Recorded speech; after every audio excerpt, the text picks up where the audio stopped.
Welcome to the College Football Survivor Show, where playoff survival is always on the line.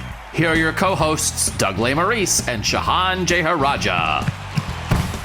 We're back, Doug and Shehan. Thanks to all of those people who listen to the Apple Podcast Show on Tuesdays. That's for subscribers. It's $2.99 a month. You get 4 episodes there. And thanks, everybody, tuning into this one. This is the big freebie available on every podcast platform. And Georgia has earned our attention, Shehan. So this podcast is going to deal a lot with what is clearly the number one team in the country. And the issue at hand is, are they better than last year? Which I honestly, Shehan, did not think was possible, but I think we definitely need to have that discussion 3 weeks in. Is that a correct statement that we at least need to talk about it? I mean, look, through 3 games, this is one of the most dominant 3-game stretches that you'll ever see. And, you know, obviously they have a game against Samford thrown in there, but they've played 2 Power 5 teams to this point and beat them 49-3 and 48-7 in games that weren't really that close. So I feel like we at least have to have the conversation. That is the reminder. Like, Michigan's look great, but Michigan's played nobody. It's quite possible that Oregon is quite competent, and they really threw us off on that. And we did the whole show on Tuesday about things we've been wrong about. And if you are tuning in because last week Shehan and I had a whole discussion on this podcast about whether BYU could beat Alabama, if you're tuning in for a mea culpa on that, we did it on the Apple show. I mean, what are you going to do? BYU, can they beat Bama? They couldn't even hang with Oregon. But part of that, Shehan, and we talked about that on the Apple show, is we might have been thrown off on Oregon because Georgia so thoroughly dominated them, but Georgia might almost literally do that to anybody in the country. It is a little bit, to me, like what is happening with the Buffalo Bills in the NFL right now. Like, of course there are very good teams in the NFL, but the Bills are destroying people. And of course there are very good teams in college football, but Georgia is destroying people. It doesn't mean any given Saturday, blah, blah, blah, but they are a cut above, and you picked them to go back to the playoff this year. I picked them to not make the playoff because I was expecting a little bit of a come down with losing all the defensive talent. Maybe the offense can't carry you and just you lose a game you don't see coming. My mea culpa is in the offseason, I was like, I don't know, Spencer Rattler. Spencer Rattler. And I think it was like right at the start of the game on Saturday. I think Gary Danielson said something like, we talked to Spencer Rattler yesterday, and he said he wants to attack this Georgia defense. Good luck. And then they kicked off, and it was like, oh my, what have you done? No one, and that's not even trash talk. That's just being confident. But like, no one talk about Georgia. Can we give that advice? Don't talk about Georgia, because you don't want to risk anything. We had like a whole swarm of bees thing last year, whatever that defense is. They're a swarm of some other animal. It's the same deal. I thought there's a lot of times there is a little bit of a step back with the champion, Shehan. And I anticipated that. And again, on the list of things I'm wrong about, I feel like an idiot for anticipating that. Well, I think the thing that's been interesting about them, you know, defensively, I think that people thought that even with all those losses, they have so much depth. They rotated so much last year. It's not like these guys haven't played football before. And then when you talk about the recruiting on the defensive side of the ball, it's off the charts, just off the charts. Offensively is where I'm more impressed with them so far. I think that they might be a little bit more dynamic this year. I think that, you know, certainly all the jokes that we've made, but like Stetson Bennett has been pretty incredible through the first couple of games of the year. He's rushed for a touchdown in every single game. He's completing 74% of his passes, and they're doing such a good job. I heard somebody make this comparison.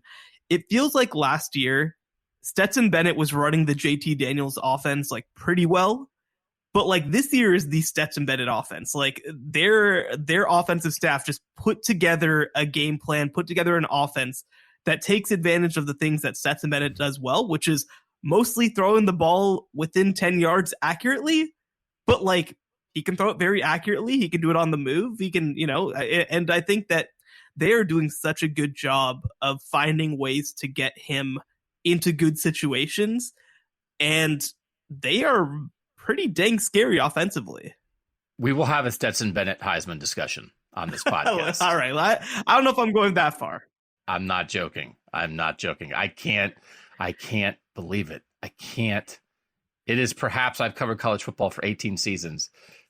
This whole Stetson Bennett thing is perhaps the most stunning thing that I've seen. But we're going to put a pin in that briefly because we do want to start with what we usually start with on this podcast, which is we dive in on our playoff discussion. A week ago, we kicked another team out. We kicked out Texas A&M. The week before, we had kicked out North Carolina State. In week one, when we kicked out North Carolina State, we added Oklahoma. Last week, we did not add anybody, and it's kind of good because some of the teams we were talking about adding, we didn't really vote on them, but Miami was lingering. We were like, oh, if Miami beats Texas A&M, didn't happen. So we're at 10 right now, and we need to kick somebody out first. And I only gave our Twitter followers, and if you want to be part of this, because you're like the third co-host. It's me, it's Shehan, and then it's all the Twitter followers. You get a vote. When we vote teams in and vote teams out, which we do every week during the season, there are 3 votes. And one of those votes is the consensus of our Twitter followers at CFB Survivor Show. So Shehan, this week of the 10 teams that we had in our playoff mix, I only gave the Twitter followers 2 of who should be kicked out. And it's kind of an interesting question because the 2 candidates are BYU, the only team in our top 10 that lost last week. BYU lost to Oregon. And then the other team is Baylor, who the week before had lost to BYU, but they didn't get kicked out because Texas A&M's loss to App State was so bad. Texas A&M got kicked out instead, and we only kick out one team. Who do you think? Did you see the vote? Did you look at the vote? Did you see the vote? I did not look at the vote. Who do you think the Twitter followers voted to kick out, BYU or Baylor? Well, I think that for better or for worse, our followers tend to be Power 5 supremacists. I think that they tend to give benefit of the doubt to Power 5 teams. And so I think that they probably voted out BYU, who also, by the way, again, is the team that lost big this weekend. Yeah, that is correct. It was 76%, 76.2 to 23.8. They vote to kick out BYU. I was always a very strict resume voter when I was an AP voter. And the idea of like, all right, well, they're both 2-1, but BYU beat Baylor head to head. I'm going to lean on the head to head matchup, even though it went to overtime and it was at BYU. But what do you want me to do? And also, it's not like Baylor in its other games has blown people off the field. I would definitely have BYU ranked ahead of Baylor this week. But on this show, we're talking about making the playoff. And I do think BYU's path is probably closed. So I would also vote of those 2 to kick out BYU because Baylor's path is open, which is win the Big 12. If you're a 1-loss Big 12 champ and you've beaten Oklahoma and Texas and Oklahoma State and everybody else, you're probably in pretty darn good shape for the playoff. If Baylor wins out with games against Notre Dame and Arkansas, goes 11-1, not in a conference this year before they join the Big 12 next year, I still don't think they're in.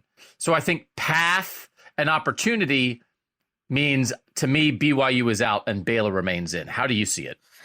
Yeah, it's as simple as that, right? Like you said, this is not a ranking of teams. There are teams that right now, I mean, you know, we might have a discussion about Oklahoma State at some point, but like Oklahoma State would be a top 10 team for me right now ahead of teams like BYU and Baylor. They're not in our rankings. That's not the point of this discussion.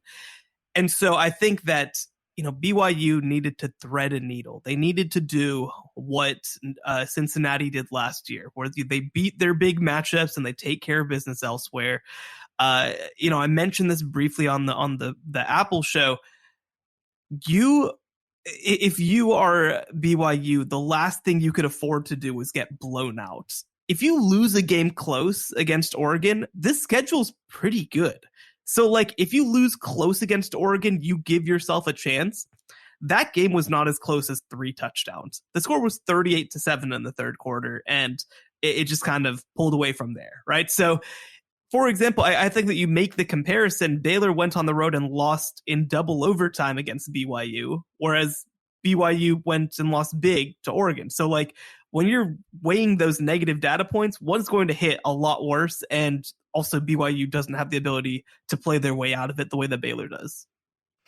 So BYU's out. Man, we rode that Cougar pony. Ooh, Ooh, baby. The wild horses of BYU. We tamed them.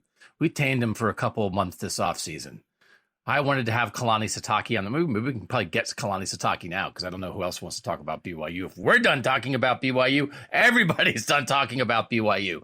I really like them. I think they still could finish 11-1. I really want their receivers to come back healthy. I'm going to keep watching Jaron Hall at quarterback. They are a legit team, but when you're in that spot, especially as an independent, even Cincinnati as a group of five, they still could get another good win in a conference championship game, and avenge something if something had gotten screwy in the conference play.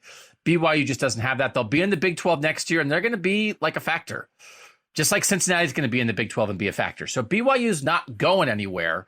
They were really good with Zach Wilson a couple years ago. BYU football is really good and should be respected, but we're just not going to respect them here. No, we are going to respect them here in their absence. We're going to, every now and then I'm going to say, remember those guys? Hey, Shehan, remember those guys? We had fun with those guys. Weren't they cool? But we're not going to talk about them because there's no way they're making the playoff. So goodbye, BYU. Sad. All right, when we come back, we have 3 teams in the mix to be voted in because at the moment, we only have 9 playoff contenders in our mix because BYU's out and we only had 10 last week. I think we need to get that number back up. We'll try to do it next on the College Football Survivor Show.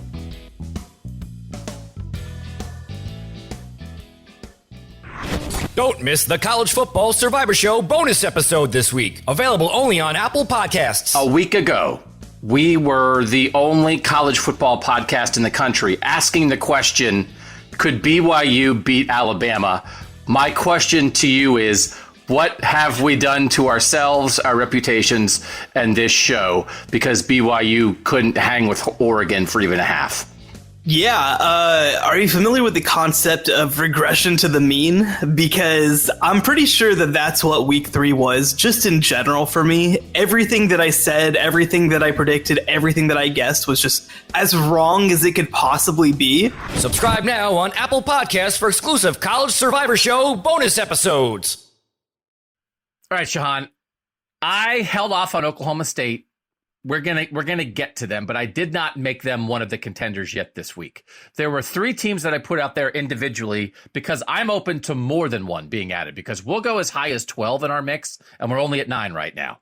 I gave the Twitter folks Washington after its win over Michigan State, Oregon, which is 2-1 but lost to the best team in the country and then just beat BYU, and Penn State, which had a pretty convincing win at Auburn. Now, listen, Auburn might be the 11th best team in the SEC, but that's still not – Big Ten teams don't go down to the SEC and played road games a ton. And Penn State, in the second half of that game, was pretty dominant and pulled away. So those are the 3 teams I gave everybody. Let's start with Washington because I think that's who you are interested in. Kalen DeBoer, the head coach, Michael Penix, the quarterback. Do you think this is a real football team? I definitely do. We get so caught up, and I had this discussion about USC over the offseason. We get so caught up in the idea that a team is only what its results are. And look at what Washington was under Jimmy Lake last season. It wasn't a talent issue. It wasn't anything like that. It was a bad offensive scheme mixed with some pretty good stuff on the defensive side of the ball. Well, now you bring in a coach, Kalen DeBoer, who is an incredible offensive coach, who's also, by the way, won everywhere and created great cultures everywhere that he's been. And I don't know why we're surprised. I don't know why we're surprised that Washington looked a lot better offensively once they went from a bad offensive staff to a good offensive staff. And, they have managed to keep some of their defensive culture alive. That's going to be something long-term I'm going to be keeping an eye on, right? You can't kind of just assume that the Jimmy Lake defensive culture is going to necessarily stay as well. But no, I definitely thought that this had a chance to be a serious team. I thought that this was going to be one of the more underrated bounce-back teams in college football. All of that said, I don't know if that makes them playoff caliber to me, as opposed to just really nice team, borderline top 10, top 12 team. But, you start talking about their path. The Pac-12, kind of we've talked about the Big 12, has a lot of pretty good contenders. USC's already on our board. Utah's already on our board. You have a pretty tough slate in front of you. They play Oregon on the road on November 12th. So I don't know if I can get all the way there to them being a playoff contender, but here's what I'll say. They crushed Michigan State, again, 39-28, not representative of the final score. I was always kind of skeptical of Michigan State right from the beginning. I think that if they win their next couple of games convincingly, they've got Stanford, then they go to UCLA. If they win both of those games pretty convincingly, then I think we can have a conversation, because then I think that Washington's probably a top 10 team. But I don't think I'm ready right now to put Washington in a playoff mix. Interesting. I thought you would go full bore for this, because when we talk about full dub bore for this, hey, print the shirts, man, print the shirts. They're 3-0. Stanford, UCLA, Arizona State, Arizona, Cal. They could be 8-0. Well, they should be. They should be, honestly. And then Oregon State, Oregon is the Pac-12. So listen, USC, Utah lost at Florida, but we think Utah's still a good team. Oregon lost to Georgia, but we still think Oregon's a good team. Add in Washington, add in Oregon State, who's interesting and a little feisty, and add in Washington State, who might be a little feisty. Is the Pac-12 maybe kind of good this season? And here's the thing then. If the answer to that is even a maybe, but I think it might be the exact right kind of conference for Washington, which is good enough that a one-loss Pac-12 champ will have a very persuasive playoff argument, but not so good that it can't be Washington, because Washington doesn't have Utah or USC on the regular season schedule. They would potentially get one of those teams in the conference championship game. They do have the Oregon game. They do have Oregon State. It's like split with Oregon and Oregon State, hope some other people lose somewhere, get to the conference championship game and take your shot against Utah or USC. That feels like a potential path. But the thing is, if we don't put them in now, they could be 8-0, but their best win would be Michigan State. So then what are we waiting for? And don't you want to talk about the thing with Michael Penix 2 years ago in the pandemic year with Indiana, he was the engine that brought Indiana football to life. And people are saying it's not that then he got hurt and he had a weird year last year and he transferred to Washington. And Indiana's not, they couldn't utilize him. It's not that Michael Penix is getting back to the Michael Penix of 2020. It's like he's new. He's at a different level, even when he was at a level where he lifted Indiana to being a top 15 national team. The Twitter peeps who are very difficult to persuade. I mean, they are just not open to a lot of stuff.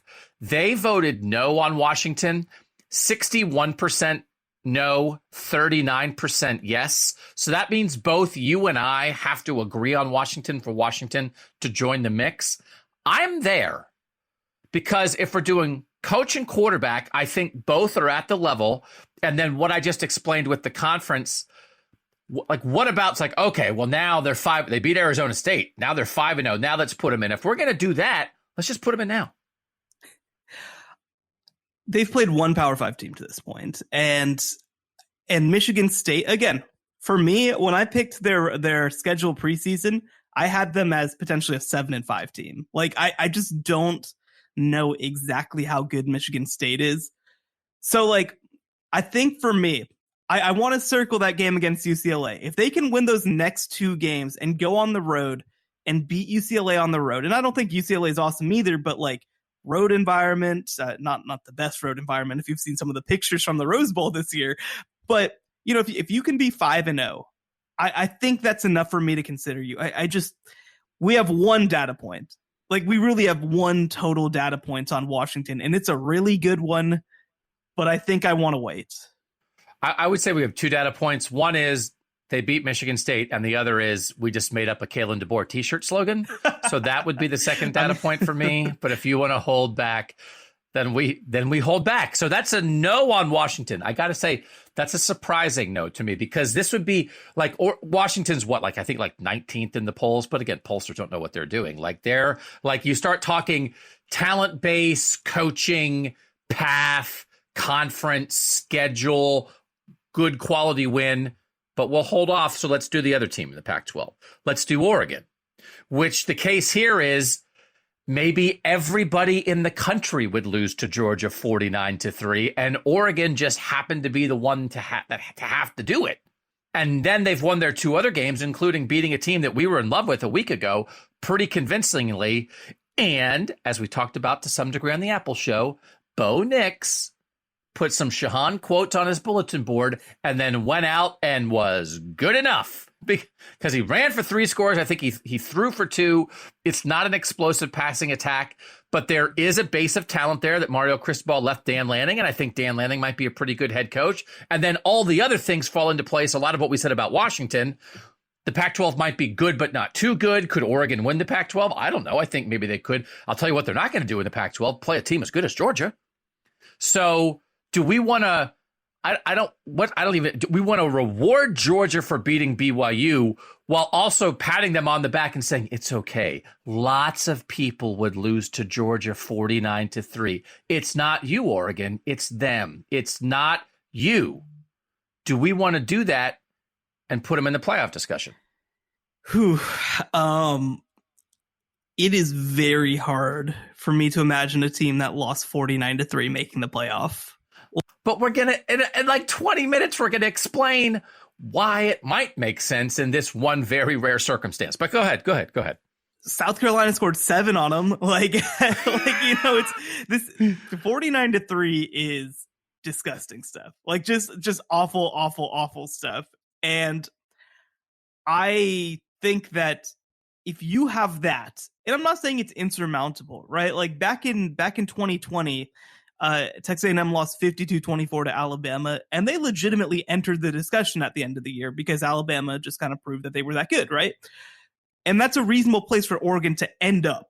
It's going to take more than one game for me to get there with them, right? Because like that's the thing. There's a reason they call it the Bo Nix experience. If he was just bad all the time, then like it wouldn't be an experience. There's sometimes the good that makes you think, oh, wow, he's figured it out. And then, you know what? They go on the road to Washington State this week and he'll probably throw 3 interceptions. Like it's just that's what he does. That's what they do, you know? And so I need to see more from Oregon. I need to see more games. I need to see more consistent success because it really never was about what their ceiling is.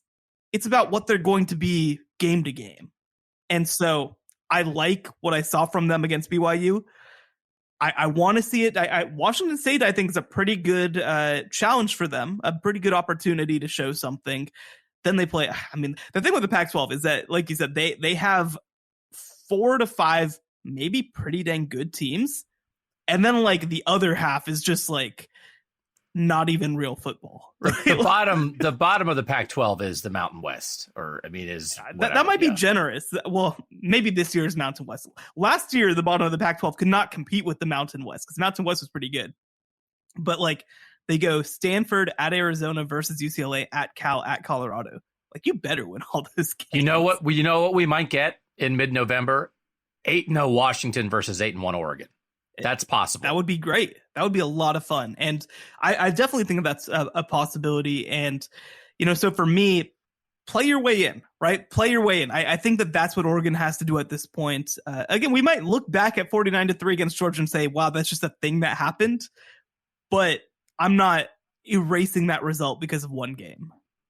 I was trying to go for the sympathize your way in way of doing things, which is it almost maybe they would have been better off losing to Oregon 81-3 because it then would have been. It's not your fault, Oregon. But I think there are teams currently in our playoff mix that I think also might lose to Georgia 49-3.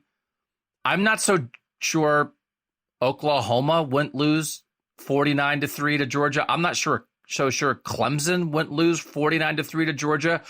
I think Michigan's pretty good. They kind of did lose 49-3 to Georgia in the playoff last year when they played Georgia. So I think that might be true.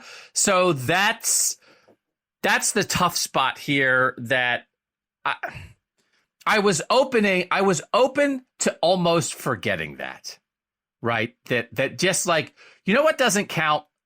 Losing 49-3 to Georgia. It just doesn't count. It's just not fair. So if you take that away, if they had a bye week, and it's one of those things. It's how all this stuff works. Michigan's played nobody. if Oregon had played Colorado State in week 1 like Michigan did, and Oregon was 3-0 and just did that to BYU, I think right now we'd be putting them in. I think we would be. And if Michigan had lost by 4 touchdowns to Georgia, they wouldn't be in. So that's the risk of scheduling. I get it, which is why we have 12 data points for it to all work out. It doesn't mean Oregon's never going to be in. If they actually get to 8-1, they probably will be in by then. So I get it. But I just love BYU so much. This is, I guess, 2 more minutes of talking about BYU. We talk about absorption a lot on this show, right?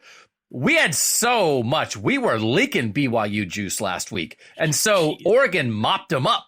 They came in with the quicker, swiffer, picker-upper or whatever it is, and they mopped up all that BYU juice. I thought maybe we would want to reward that absorption, but I guess we're not going to, because you know who's not doing that is the Twitter followers. They aren't close on this. 86.5% no, 13.5% yes. I was more on Washington than I was on Oregon, but I was open to a yes if you were open to it, and you seem like you're not. Not at this point. Again, they can play their way back in. They can, but they have to play their way back in. Because the thing is, too, right? You mentioned the non-conference thing. To make the playoff as a Pac-12 or Big 12 or ACC team, the path is going 12-1. You already got the 1. Now you got to be perfect from here on out. That's the tough parts. I hope the people implementing the 12-team playoff are not listening to this show, because we have 9 teams and we are swatting aside potential members 10 and 11 and 12. So let's get to the last team that we put out the vote on this week, and that's Penn State. And Penn State did go on the road. The Big Ten does these weird openers where they take one of their marquee teams and they send them on a road on a Thursday night to a lower tier team and say, hey, let's have one of our marquee teams, I don't know, maybe go lose a weird game to start the season. And Penn State almost did, but they found a way against Purdue. I don't know how good Purdue is. They just lost to Syracuse. So I guess they're probably not very good. Syracuse is balling. Don't hate on Syracuse, man. They're 3-0. Now I'm feeling good about Penn State because we just transitive propertied Syracuse to talk about juice absorption. Syracuse to Purdue to Penn State. So they have a Purdue win. They have a home win against Ohio U. And then they went on the road last week and they beat Auburn. You know, I don't know. Does anyone think Auburn's good? Does anyone think Brian Harson's good? No. It's a little better than beating Vanderbilt. But it is a road win. They have 2 Power 5 road wins in 3 games as a top 15 program. How many programs like that would even get in a situation where their schedule, where they're playing 2 Power 5 road games in their first 3? Sean Clifford, who I, after week 1, thought he should be benched for the true freshman Drew Aller. He is toughing it out, man. He has a big brace on his leg, and it looks like he limps when he runs, and he is like trying to be Stetson Bennett of the North and being old Stetson Bennett, by the way. This is like new, polished, Gucci Stetson Bennett now. I almost feel like they're 2 different people. So it's like old Stetson Bennett. New Stetson Bennett is Caleb Williams of the South. So I just need to chill on that. They have a good defense. They have some good young running backs. They have real receivers. Parker Washington, Michael Tinsley, a transfer. They have their offensive line. They have a left tackle that's really emerged kind of out of nowhere that's already getting some NFL talk. I think this 5-star running back, Nicholas Singleton, broke some stuff last week that made you. I always say I can still remember watching Saquon Barkley as a freshman and being like, who is that? That was not that. But I had a little bit of a ooh watching that. So they have some playmakers. Their defense is always good. Their problem last year was no running backs, no offensive line. I think both those things are improved. 3-0. I can see it. I can see it because I do give a little respect for 2 Power 5 road wins. Yeah, I think that one thing that we've learned early this season is that playing on the road sucks. It's really, really hard, especially against good opponents. Now, I don't think Purdue or Auburn are especially good opponents, but to go twice on the road in the first 3 games, not have any sort of lead into the season, surviving Purdue's fine to me. Purdue's pretty good. I don't know if they're going to be great, but they're pretty good. Auburn I don't think is good. but like you made them look not good. This was one of the worst home losses in recent Auburn memory, right? Every stat right now, every metric right now is this is the worst since 2012, because 2012 was the year that they went 3-9 and were a total disaster and fired their coach, right? Like, and Penn State made it look like that. Like Penn State, I think, closed the door on Brian Harsin in a lot of ways. And like you said, for me coming into the year, I felt like defensively they have enough of a track record that I trust it, that I feel like, you know what, you're good. Like, I'm just going to assume that some of these things work. And so far, so good. Again, some shaky moments against Purdue, but I think that they survived it fine. The fact that they can run the ball at a high level with these two great freshman running backs, Nick Singleton and Katron Allen, these guys are pretty incredible. Like, these guys are pretty special running backs. I tend to feel like running backs themselves are sometimes a little, well, I mean, not even overvalued. I think people understand their value at this point, right? Like a running back can't make a run offense most of the time. But these guys seem like they're the type of running backs who maybe can kind of make a run offense just with the amount of talent that they have. So I like what I've seen so far. I think that they've showed me the things that I felt like I needed to see to feel like Penn State can kind of move up. And I had Penn State as a team that I felt like was the most one of the most undervalued teams in terms of the preseason rankings. I had them well within my top 20 coming into the year. I did not understand why people were kind of just so dismissive of them. They finished 7-6 last year, but basically every single loss came after Sean Clifford got hurt. And now they have an insurance policy in Drew Aller, who's already showed some really nice stuff early in his career. And they have a running game. And I don't know exactly how much to trust that the offensive line is fixed. I think that some of that is just Auburn issues, but it's better. It's not as bad as it was last year. So to me, the factors are adding up, and Michigan State falling to the wayside maybe against Washington. That's something I felt like had a chance to happen. That's a winnable game now. I think that you get Ohio State at home. That's an interesting game. And then you go on the road to Michigan, and that's going to probably be one of the biggest games of the year for Penn State. So, like, the path is there. Honestly, not to draw too much of a comparison, but like the Big Ten has a little of that Pac-12 to it, where like the top is awesome, and like, yeah, you look at the rest of their Big Ten slate versus Northwestern. Northwestern's a disaster right now. Versus Minnesota, that'll actually be a pretty good game. At Indiana, they're 3-0 right now. I don't know if that's going to hold. They're bad. Yeah. Versus Maryland, usually Maryland kind of fades by the end of the year, and I kind of expect that to happen. And then at Rutgers. So, like, not a super difficult slate outside of those main games. So it'll be interesting. I think that they definitely have a path. They can obviously withstand a loss. I don't think that there's a question about that. I'm going to have that game against Ohio State circled on October 29th. That's the game of the year for them. If they can find any sort of way to pull it off, then like they're in, right? Like they're in. So I think that it's going to be interesting. It's going to be difficult, but I think that Penn State belongs in this conversation. So Nicholas Singleton, 5-star freshman, he's had 10 carries in each of the first 3 games. Went from 31 yards against Purdue to 179 against Ohio and 124 against Auburn. They can be at time. Listen, it's at their best. Penn State does have explosive guys, right? Chris Godwin and Saquon Barkley and Miles Sanders. And last year they had it with Jahan Dotson. They just didn't have it in the run game at all. And sometimes if you just have one receiver, you can take away one receiver. They have 2 or 3 receivers. They have a tight end, Brenton Strange, that they're throwing to a lot, 9 catches, 169, multiple running backs. And I have to give Sean Clifford credit because I thought he maybe put a ceiling on this offense, but you give him the right kind of throws. He can move around. He fights like crazy. And if he has enough playmakers and you pair it with this defense, this game against Michigan in mid-October is going to be huge.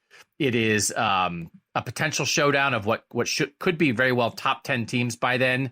They do have 2 easy ones with Central Michigan and Northwestern below that. I think it's even possible because, again, there have been enough people, and Penn State, by the way, a bye week before that Michigan game, which will be helpful to them. There are enough people who are theorizing about 11-0 Ohio State and Michigan by the end of the year. Could both of them make the playoff? I think depending how it goes, if Penn State looks awesome and it gets crazy elsewhere and they play a close game with Ohio State at home and they beat Michigan and they're 11-1, maybe they back in as they didn't even make the Big Ten championship game, but they're the fourth team. So I don't think it's an absolute Ohio State roadblock, but that's down the line anyway. It's right now, do they deserve it? And I think they do. I think they're legit in a lot of ways.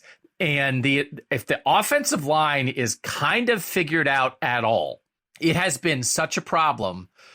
But as you said, their biggest issues last year were after Sean Clifford got hurt and they didn't have a second quarterback. They do have that second quarterback now. So this is all three of us in agreement, Shehan, which is rare on this show because the tweeters actually were open to this. 63% yes on Penn State, 36.9% no. So this is a yes from them, a yes from you, and a yes from me. That takes us back to 10 playoff contenders. By adding Penn State and kicking out BYU, do we feel good about where we are? I do. I think that maybe the Twitter voters really love the fact that Penn State already has a win over an Ohio University, a state university in Ohio. But but I do think that one thing that's going to come into play too is Auburn. I don't think is going to be great, but I mean, compare a road win over Auburn in dominant fashion to what Michigan's done so far, right? Like, I think that they buy themselves even a little bit more credibility from that perspective by going and playing a non-conference game like that and to have the road schedule that they do. So, if you are one of those people who thinks that Michigan at 11-1 should be in the conversation, absolutely. Penn State should be in that similar type of conversation.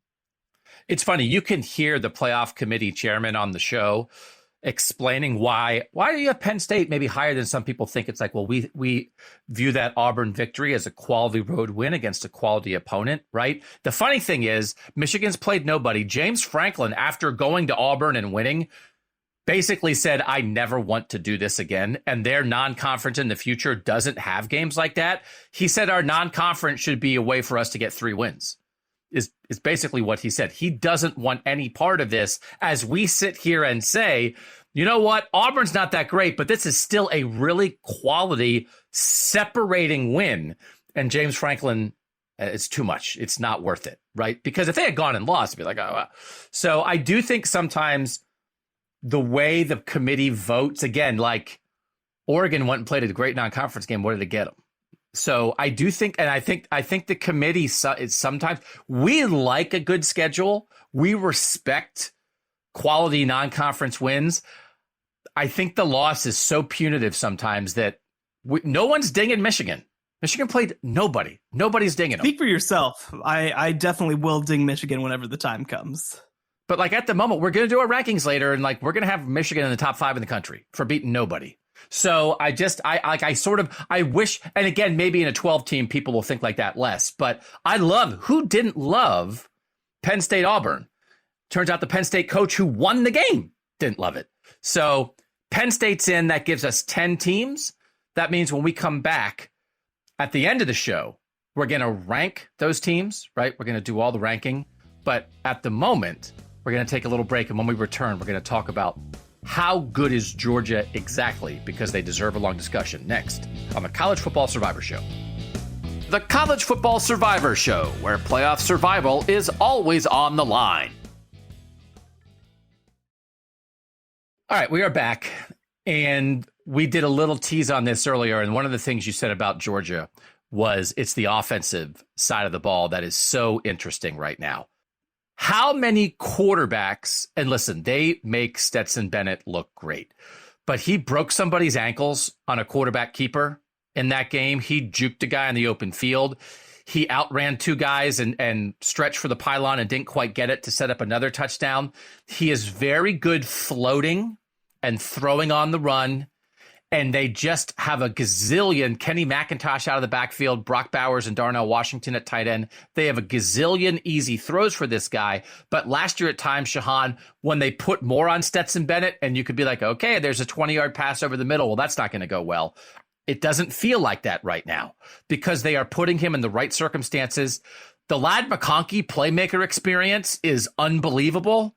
Like, they absolutely have enough dudes. A lot of it is easy and underneath. But right now, if to win a national championship, I'm building good team X and I need a quarterback. How many quarterbacks would you take ahead of Stetson Bennett right now? I don't know that it's more than 3. It's definitely 3, but is it more than 3? Because the 3 are CJ Stroud, Bryce Young, and Caleb Williams. But who else? Would you take JJ McCarthy from Michigan? Maybe. No, I wouldn't. No, okay, you wouldn't. Okay. Dylan Gabriel, you taking Dylan Gabriel from Oklahoma? Probably not.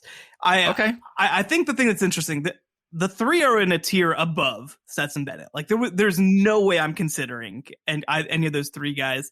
And then there's like a lot of guys who are in the same range. You know, like would I rather have Drake May from North Carolina, or would I rather have Stetson Bennett? I mean, I don't know. Like, I feel like it's pretty close. I feel like Dylan Gabriel's pretty close. KJ Jefferson is like pretty close. So like, but he's like legitimately in the second tier, which is kind of crazy based off of what we saw last year. And I think that's very serious. So do you think he's going to win the Heisman? Listen, I can't get over it. His stats are great. And when you look at it, here's the thing. I wanted to keep talking about this Georgia offense. And when you talk about the Georgia offense, you have to talk Stetson Bennett, but we also have to talk about that other guy who's just a monster. So last year, by the F+ ratings from Football Outsiders, which is kind of like college DVOA, Georgia was first in defense and third in offense. So even their offense last year was ranked pretty high. This year, they're first in defense and they're second in offense. And there's sort of a threshold with that rating that anything over 2.0, over 2 is really good. The only 3 individual units in the country right now that are over 2, the Ohio State offense is number 1, the Georgia defense is number 2, and the Georgia offense is number 3.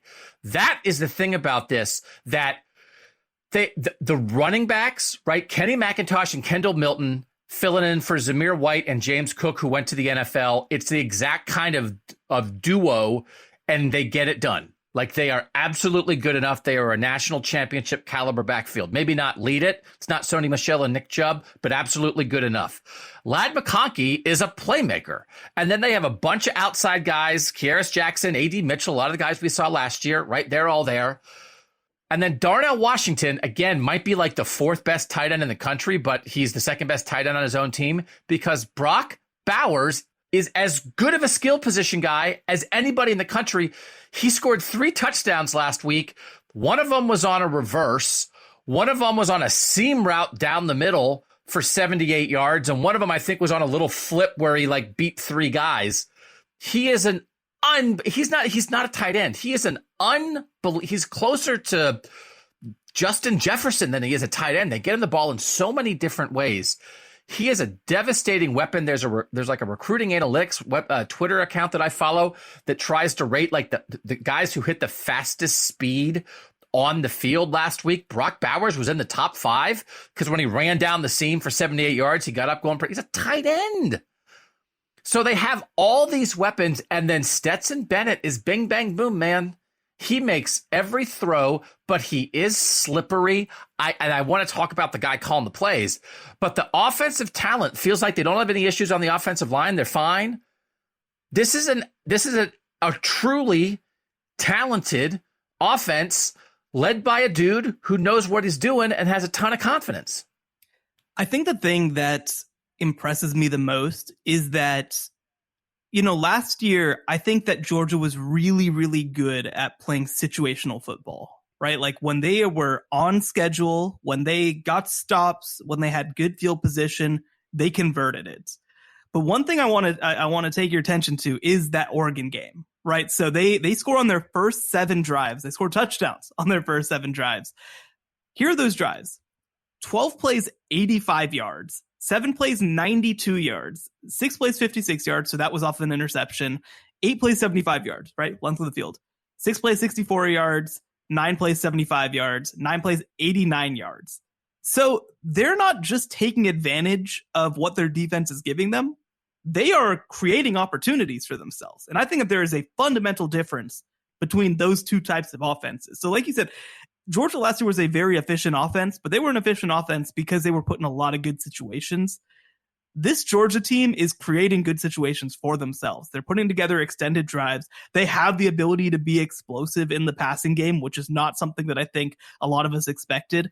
The funny thing about it is that they kind of like don't run the ball all that much, but it's because they have so much success in the passing game. And they throw to the backs. Yep. Right. They create opportunities that way.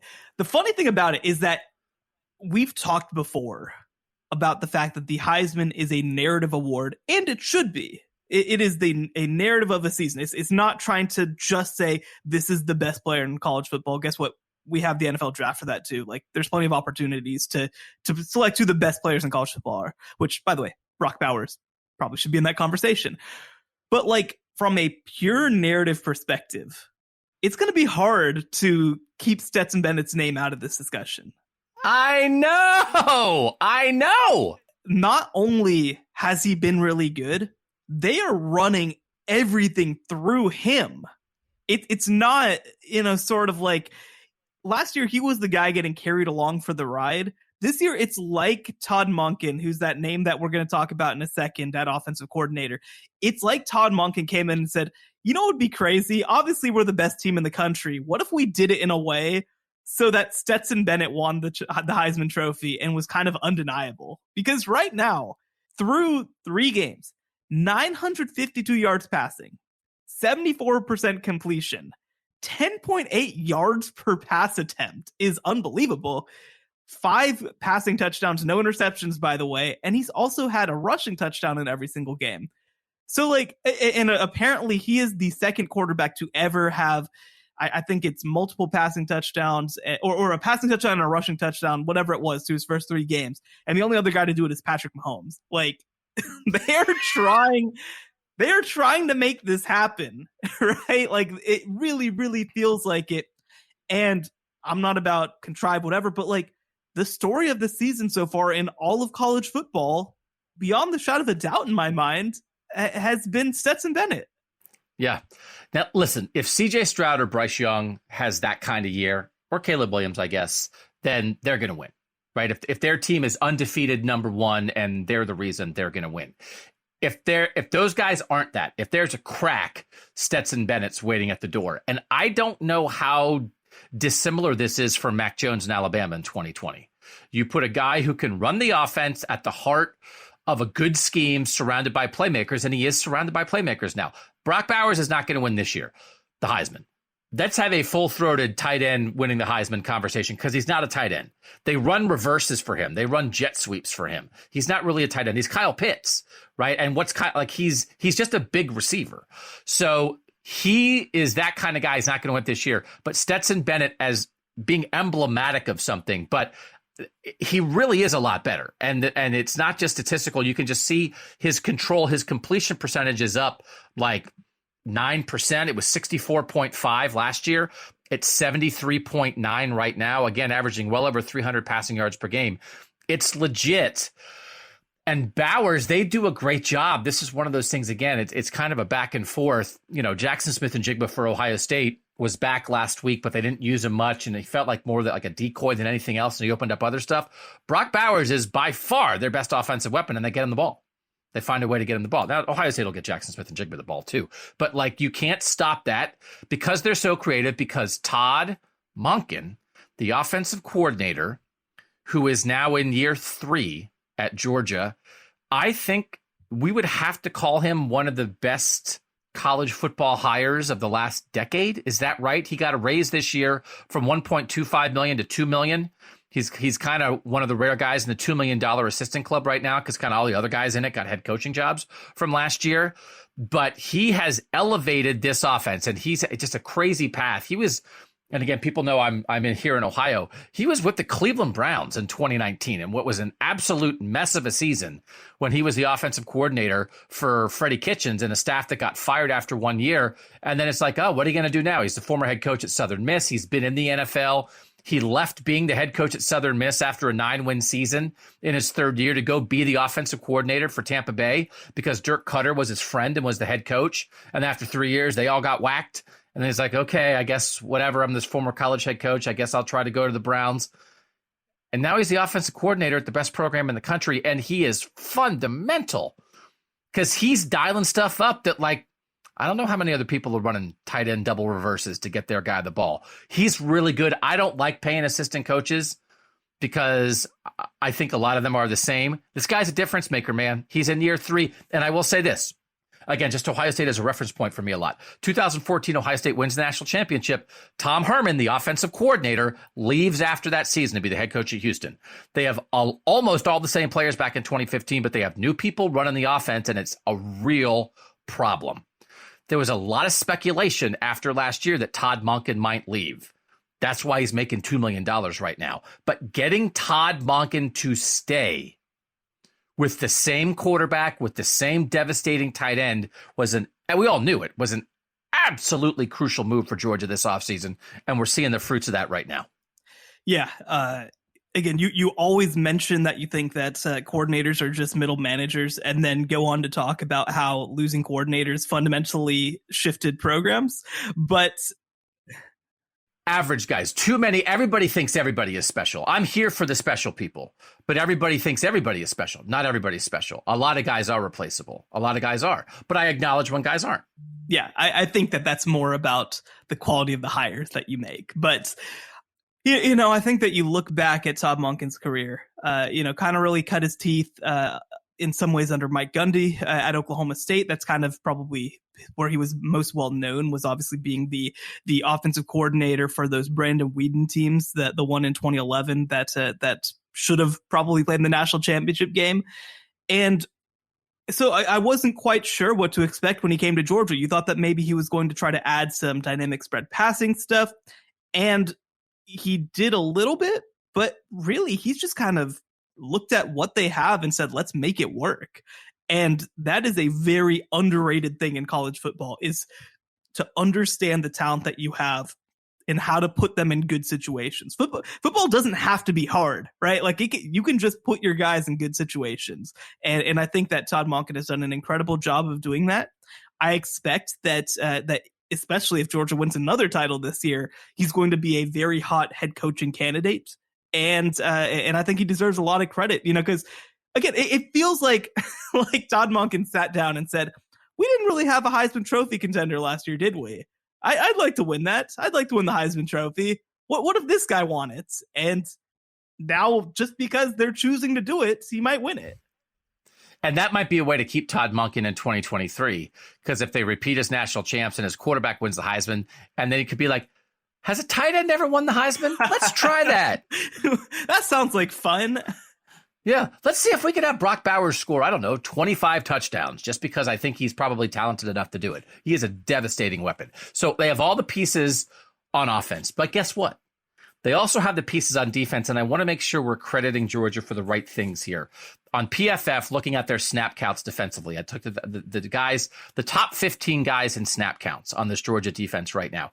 I think often my rule of thumb for teams is like your third-year guys got to win your national titles, right? Because the best guys are gone by year 4. So it's that third-year class. You recruit a bunch of top 100 national players, and in their third year, you go. The 15 guys for Georgia, here's where they are in their class by how many years of college football they played, these 15 guys. They have one 6th-year player. They have one 5th-year player. They have 3 4th-year players. They have 3 3rd-year players. They have 4 2nd-year players. And they have 3 true freshmen who are absolutely contributing to this defense. It is not a peak. It is everywhere. And of those 15 guys, Shehan, do you want to guess how many of them are top 100 national recruits of the top 15 guys playing snaps on defense? 12. Only 7. Oh, wow. And I know that for every program in the country, like other than Alabama and Ohio State, and only in front of half of our defensive players or top 100 recruits, that's a crazy only. But it's not 12, it's 7, and they do develop some other guys, right? Nazir Stackhouse is a 3rd-year defensive tackle who was number 249 in the country. Tyke Smith is playing in the defensive backfield. He was 526. Dan Jackson, who's an important safety for them, is a former walk-on, right? Chris Smith, who's a 5th-year safety, 306 in the country. So, but they have this depth and breadth.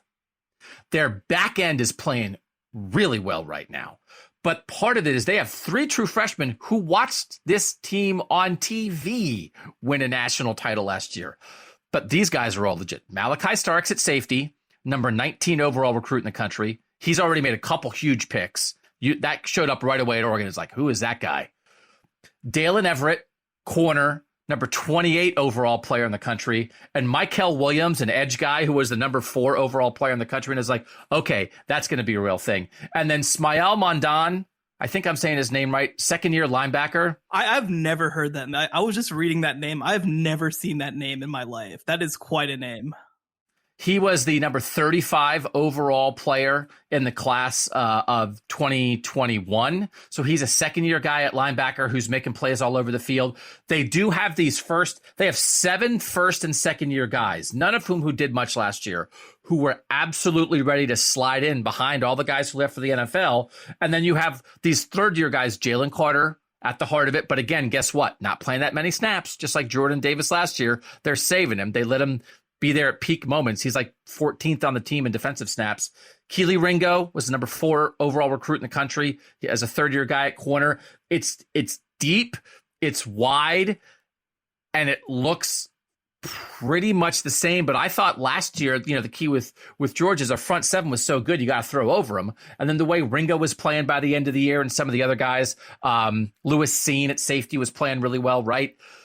But I don't think it feels like their back end has really locked it up this year. They're not getting after the passer, I think, quite to the same level as they were a year ago.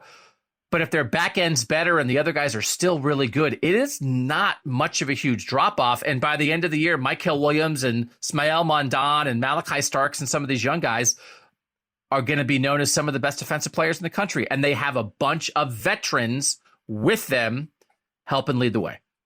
Yeah, I mean, I think Malachi Starks has just been incredible so far. Like, I know that whenever you're a top 5 player in the country and you're a defender and you're going to play at Georgia, it's probably going to work.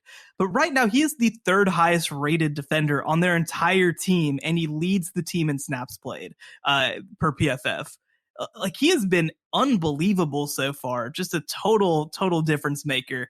And like you said, they've lost NFL players on the back end, like legit NFL guys, and they're probably better. Obviously, Christopher Smith coming back, you kind of felt like he'd have a chance to have a special season. He's sort of a borderline NFL guy, but he's a fantastic college football player. I think you're right. This is a team that is less built from the front back, and it's a little bit more built from the back front. And in some ways, I think that makes them even more dangerous in some ways, like, because you can't go over the top of them whatsoever. Yeah, no, I don't think you can. Is this the new paradigm? Because they're playing 7 really important guys on defense who are all going to be back next year, who have to be back because they're first or second year guys. Stetson Bennett eventually is going to leave. I don't know. Was it John Beck, right? Is that who's the Beck quarterback? Who's the backup at Georgia? He was in there. Beck. Sorry, Carson Beck. John Beck was at BYU like 10 years ago. Carson Beck was in there throwing dimes at the end of the game against South Carolina, right? They're going to have, whether it's him or Brock Vandegrift, they're going to have a real quarterback whenever Stetson Bennett leaves. They always recruit running backs. I don't know if they're going to find another Brock Bowers, but if you're an athletic tight end, why wouldn't you want to go to Georgia right now? Is this a new paradigm? Are they the new Bama? It doesn't feel. That's no disrespect to Bama, but we just watched Bama in week 2 have a little trouble, and Bama is patching holes in the transfer portal, and Georgia is putting out a defense that's like, oh, we lost all those NFL guys. Oh, no problem. We have 7 first and second year guys who are ready to roll, and a bunch of veteran guys who stuck around still ready to do their thing. Is Georgia the new standard in college football? I mean, it's hard to argue. I think that this is what Bama did for so many years. And by the way, Bama's kind of struggling to do what Bama's done the past couple of years, right? I mean, they're not just filling in roles. They're not just being turnkey, right? We're seeing that at receiver in a big way. We're seeing that on the offensive line. It's not just kind of chugging along like it has the past couple of years. So I definitely think that they are, in some ways, early Saban Bama, right? Where they just kind of keep replacing guys, especially on the defensive side of the ball. And, offensively, they are as dynamic as they need to be and not too much more than that, right? So I don't know. I mean, it feels like, yes, at this moment right now, they are kind of the new Bama. Now, the thing about Bama is that they did it for a decade. So this is just the start, but this is what it looked like. It is what it looked like. And right, it's taking nothing away from Bama. But if the Bama thing is not at its peak anymore, and what is Bama's non-peak? Bama's non-peak is making the national title game in a rebuilding year. Right. That's like, oh, I don't know. Is Bama losing it? Listen, and they were maybe winning if their receivers don't get hurt. And 2 years ago, they had the best Saban team ever. So like, you have like, oh, I think Bama lost it. It's like, okay, that's not what we're saying. This is a nod. I don't know. Maybe Bama's exactly where Bama's always been. And Georgia just passed them.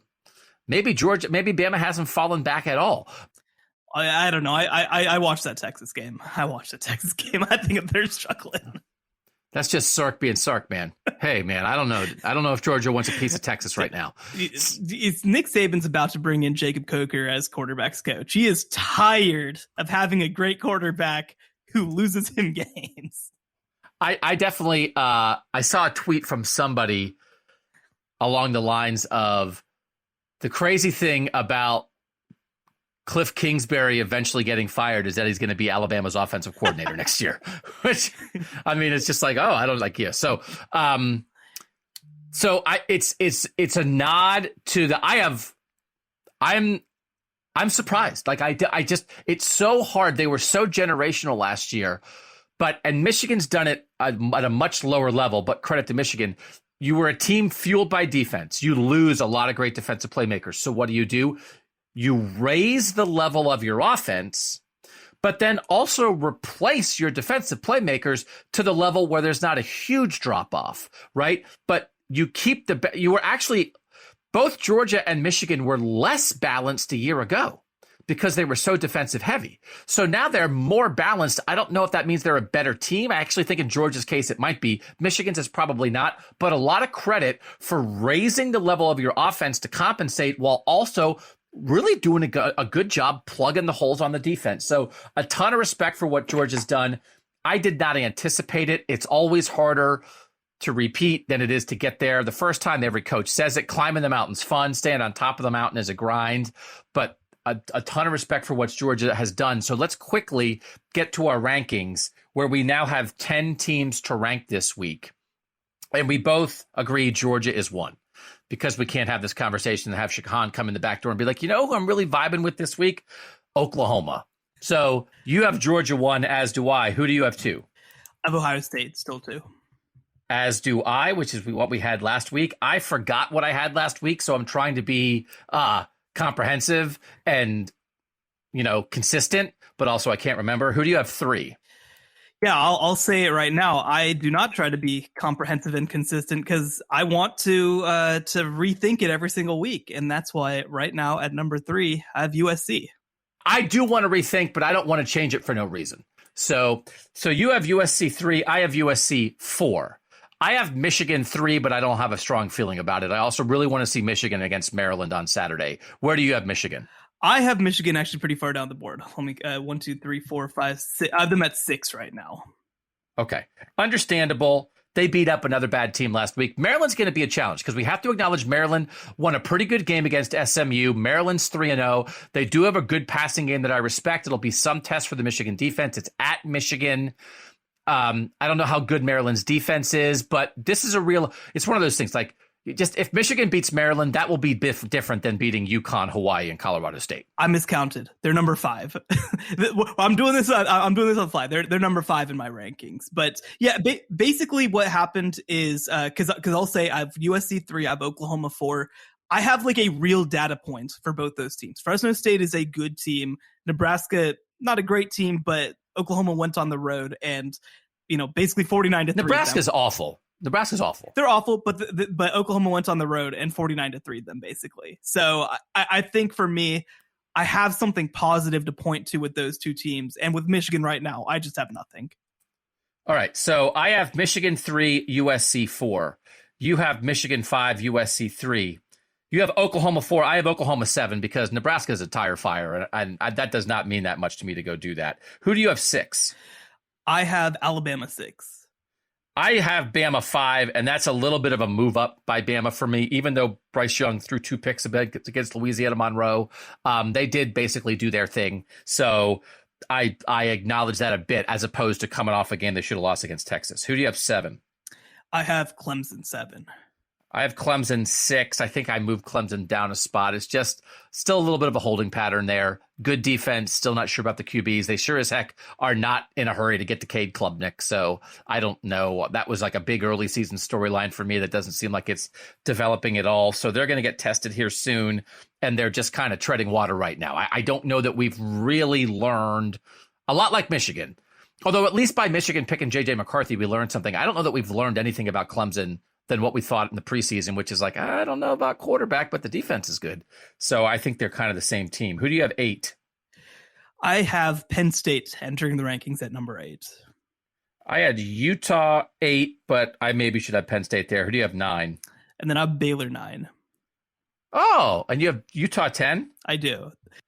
You were like all ready to bail on Baylor. I thought for sure you'd have Baylor last. No. I mean, I think that Baylor and Utah are in very similar situations right now. Right? They lost a really close game on the road. Utah was to Florida. Baylor was to BYU. Florida. I mean, this kind of has to do with my evaluation of Florida. Florida looks like a pretty bad team right now. Lost to Kentucky. No shame in that. Should have lost to South Florida. A lot of shame in that. So I think that's kind of where I'm at. I think that the quality of Utah's loss has only gone down, and Baylor's too, of course. But I still think that BYU is a better team than Florida right now, and and then both of them beat pretty bad teams by 4 or 5 scores this week. So, but you have real questions about the Baylor quarterback situation, and we both love Cam Rising at Utah. Definitely. I think that my question with Utah now is just going to be, what is their ceiling? Can they get stops at the level they need to? Right? Because watching what South Florida and what Kentucky was able to do against Anthony Richardson, who now goes from being like the week 1 Heisman winner to like one of the worst quarterbacks in the SEC, that's concerning to me. The fact that Utah couldn't adjust to a running quarterback and realize that, hey man, like you just got to set the edge. That's concerning to me. They go on the road to Arizona State this week. That doesn't mean anything to me. They play Oregon State on October 1st. That's going to be a meaningful game to me. If they look really good against Oregon State, that's going to help them out a lot. But I need to see more. I mean, frankly, I need to see a lot more from both Baylor and Utah at this point. All right, so that's our top 10. We're at 10 teams again. We both had Georgia 1. We both have Ohio State 2. I don't know that many people in the country would disagree with that. Shehan has USC 3. I have USC 4. Shehan has Oklahoma 4. I have Oklahoma 7. Shehan has Michigan 5. I have Michigan 3. Shehan has Bama at 6. I have Bama at 5. Shehan has Clemson at 7. I have Clemson at 6. Shehan has Penn State at 8. I have Penn State at 9. Shehan has Baylor at 9. I have Baylor at 10. And Shehan has Utah at 10. I have Utah at 8. Those are our rankings. Not a ton affected those, which is why we didn't put as much energy into those this week, because we really wanted to talk about Georgia. We're into conference play now for everybody this week. So we're going to find out Ohio State, Wisconsin. We'll find out a little bit there. I just think we're going to, start learning a little bit more. But like, for instance, we learned against Georgia last week against a South Carolina team that probably should be a bowl team. They're just steamrolling everybody, which is why we had the conversation that we did. Next week, on the Apple Podcast Show, $2.99 a month. You get 4 episodes for that. That's 75 cents an episode. We'll be talking about what, Shehan, because you're going to be a fancy guy. Yeah, I am going to be taking part in the mock selection committee over at the College Football Playoff. I'll get to see the beauty of the Gaylord Hotel, which is a place I've been several times because I live like 15 minutes from it. But who knows? Maybe they have like really nice, ballrooms. I don't know. I'm very curious to kind of get that set up. And also, I guess I'll learn something about how the College Football Playoff works and what their process is like. And most importantly, I'll get to rehash Baylor getting left out of the 2014 College Football Playoff. Yes, that is the playoff scenario they relitigate every time with these mock committees. I did it several years ago when we did 2014. I also stayed in a different Gaylord hotel property in Florida several years ago, and it was filled with dentists. So be careful. Be on the lookout for the dentists. And really, some really smug, highfalutin dentists. I don't mean to paint all dentists, but it was a dentist.